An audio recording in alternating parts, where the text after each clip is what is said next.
You know what? People have been wondering what I bought, so let's go through a Hamvention gear haul video.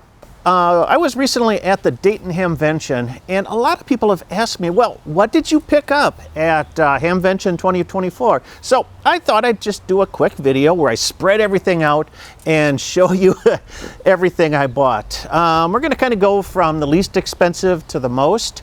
And before we get into things, I'm just going to warn you about two things. Number one, when you go to a Hamfest, have a list in mind of what you want to look for and pick up. And I did have a list in mind. Some of these things are on the list, and others totally just off the wall kind of things. And the second thing, have a budget. I totally went into Hamvention with a budget, cash in my pocket. When the cash is gone, we're done. And I'm glad to say that I did not exceed my budget for Hamvention. So while some of these items might be a little bit more, higher ticket, we still stayed, within what I was expecting to spend at Hamvention. So with those in mind, let's start out with the little things. And a lot of times, consumable items, they disappear or I loan them out, and that's what happened to these. I got a couple of N to UHF connectors. I know I loaned one to Joe. I stick one on my antenna analyzer, and they kind of get misplaced or repurposed or used someplace else. So I picked up a couple N to UHF connectors just to sort of replenish my stock. $5 each. Yeah, not a bad deal. Next up is, I've always wanted a signal stick antenna, and for the life of me, I've never gotten around to picking one up. Well, Hamvention is the place to do that because they've got a really good show special going on, and I got the dual band 2 meter, 70 centimeter signal stick for $20 cash. Yeah, you can't beat that price. It's even got the SMA male connector on the end. You can get them, so this will fit on my Yaesu FT3DR. This is what I'll put this on the FT3DR. And you can get them with the other connectors, like the SMA female, if you wanted to use this on your Baofeng or other type of handheld radios. So yeah, $20. We got ourselves a signal stick. Moving up, I don't have anything to show you, but I've been a ham for 25 years, got my license in 1999, and for about the last dozen or so years, my goal in life is to join the Quarter Century Wireless Association. Well, when I came across the QCWA booth, I said, I want to join, but I got 3 months before that can happen. And the guy says, no, you don't. You can join anytime within the year your license turns 25 years old. So I was excited. I put my $25 cash down on the table and said, sign me up. So I'm now an official member of Quarter Century Wireless Association. Kind of something I've always wanted to do. So thanks for doing that for me. Next up. One of the things on my list is I was looking for a fiberglass mast. I've got other types of masts. I've been using the painters push-up poles, but I wanted a kind of a lightweight fiberglass mast to use for some of these antenna setups, especially like the vertical wire antennas and something like that. I always kind of had my eye on the Spiderbeam's mast. Talking to the guys at DX Engineering, they said that Spiderbeam's stuff is really hard to get right now for some reason. It's imported from the UK, but so you can order them direct, no problem. I didn't want to kind of go through that kind of rigmarole. I did pick up a Spiderbeam high performance fiberglass mast. This is their 23-foot lightweight mast. I got the carrying case for it too, because that's the way I roll. And oh, beautiful. Look at this thing. Shiny and everything. It's got a little eye hook on the end, so we can extend this out. This will be great for, say like I wanted to do, like that Rybakov antenna, the 25-foot vertical. If I wanted to take something portable with me, this is lightweight enough that I can get a, like an end fed or an off-center fed dipole up high enough for some QRP operation without having to worry about putting it into a tree. So you're going to see this Spiderbeam mast show up in some future videos. Let me think. Show special, $71 for the mast. I think this bag was like maybe 10. I didn't spend more than $85 plus tax with the for the whole shebang. So really good deal there for the Spiderbeam mast. So after I got the Spiderbeam, I thought that I would be good on masts until we were walking around the show, and the next day I found the 31-foot fiberglass Jackite pole. This is a Jackite is actually a windsock flying pole, fiberglass, 31 feet tall. These things are super rugged, and for the longest time they were next to impossible to find. But a vendor was selling them at the in one of the buildings. I wish I could remember the name of the vendor. I'd have to I'll have to look it up. Maybe I can splash it on the screen if I can figure that out. And these things are $99, and they had a markdown show special $75. I couldn't pass that up. So we got the Jackite 31-foot fiberglass telescoping pole. So I'm set on a fiberglass mast for a while. I got my shorter 23-foot for QRP backpacking or something like that, and I got my heavier duty 31-foot. So we can really go crazy. So you'll be seeing these in future videos. So next up, the next couple of items are, I did not really expect to purchase them, but they really caught Chris's eye as we were walking around the show. So is that like contacts people are making, or? Yeah. It is. Okay, that's what I thought. So if you yeah, a lot of times, you know, if somebody makes a contact, they'll put a spot on the DX cluster. So you've got the call sign, and then you got the DX call sign, and it's something that I've kind of always wanted to and never really put much thought into it until she said, hey, that's really interesting. We really need one of those.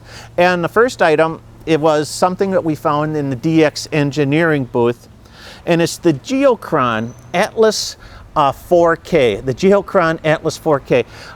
If you've seen Geocons, they are just like totally mesmerizing. It's that real-time clock, the old mechanical ones were the real-time clock that showed you the gray line, what parts of the world are in the sun and which parts are dark, and it's just a mechanical wonder. Well, I don't have 5, 7, 10 grand to spend on one of those, but I've got the money I can spend on the computerized version. This is a small, I guess, little bitty PC that hooks into the HDMI port of a 4K television set, and you get all of the benefits of the Geocon mechanical plus so much more because it's online. You can because it's virtual. It just displays everything on the screen. You can pull weather data. You can pull DX spots. You can pull solar reports. You can pull just so much information that is available, and show it on that screen that it's just like I said, totally mesmerizing. She saw the DX spots on the big screen at the show, and she says that looks like the hams are doing a nuclear counterstrike. And I said, yeah, that's kind of what it does look like. So look for this in a future video as we get the Geocon installed and set up down in the shack. The second item that really caught her eye, and I was talking to a vendor in another booth, and she kind of wandered down the line and stopped at the Peet Brothers booth. Peet Brothers, if you recognize them, they make the weather stations. And the neat thing about the Peet Brothers altimeter weather stations is that they've got an RS-232 port, and they can natively communicate APRS packets to, so you can hook them up to a TNC, and presto blammo, you've got an online weather station on the APRS network. So they had a bunch of refurbished models for sale. Unfortunately, the model we wanted to get, the Altimeter 2000, they had run out, which was kind of a bummer because it was a super, super good price. So we ended up getting the Altimeter 2000, but brand new, and here it is. Man, we didn't even take these things out of the bag yet. You know, that's Peak Brothers Altimeter 2000 weather station. You know, it does temperature, humidity. We've got the humidity sensor for it. What was really cool, you know, they do wind speed, wind direction, and all that, highs, lows. If you bought the new one, they threw in a free humidity sensor, which was a $100 value, and then Chris chipped in to get the rain gauge. So, so we've got the complete weather station here. I think we spent about $475 for everything. A little bit more than what I was expecting, but we're really excited to get our weather station on the air real soon. So, just a couple of things then to finish up here in our gear haul. Number one. If you watched my walking around the Hamvention video, links are down in the description below, you might have seen us stop at the Kids on the Air booth. Kids on the Air is a youth, it's a program to get youth interested in ham radio that is totally run by youth, which I think is which is great, and it's amazing, and it tells you that the kids are all right, and they're the ones that are the future of amateur radio. As a fundraiser, they were selling these end-fed half-wave antennas. And you get a little transformer, you get about 70-some feet of wire here, and you can put this thing on the air.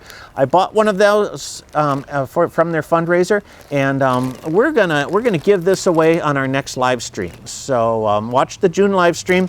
So you might have a chance to win the Kids on the Air end-fed half-wave antenna. And then finishing things up now. When we were at Hamvention, we stayed with a group from Ohio. We met them last year. We had a great time out at Cedar Creek State Park, and they said, hey, if you want to hang with us next year, let me know. We'll get group reservations so we can all be in the same area, and we did that again.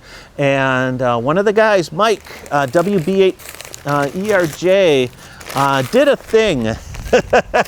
He is such a great guy. He's a little bit of an artist. They got, his church has a pottery shop, and he made these beautiful coffee mugs. We've got the red KB9VBR coffee mug, and we've got the blue KC9BME coffee mug. Courtesy of Mike WB8 ERJ. These are great ceramic mugs, hand formed, painted, glazed, and the whole 9 yards. I can't wait to get drink a cup of coffee or my other favorite beverage out of these things.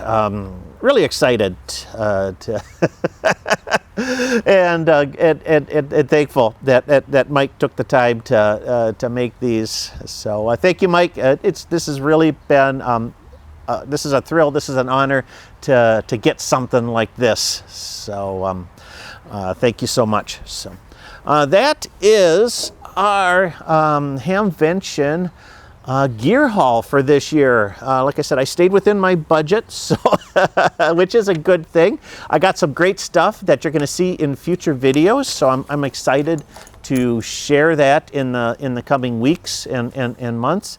So stay tuned to the channel. And thank you everybody that I ran into at the Hamvention this year. It's always a pleasure meeting so many new faces and returning people. It was a great time.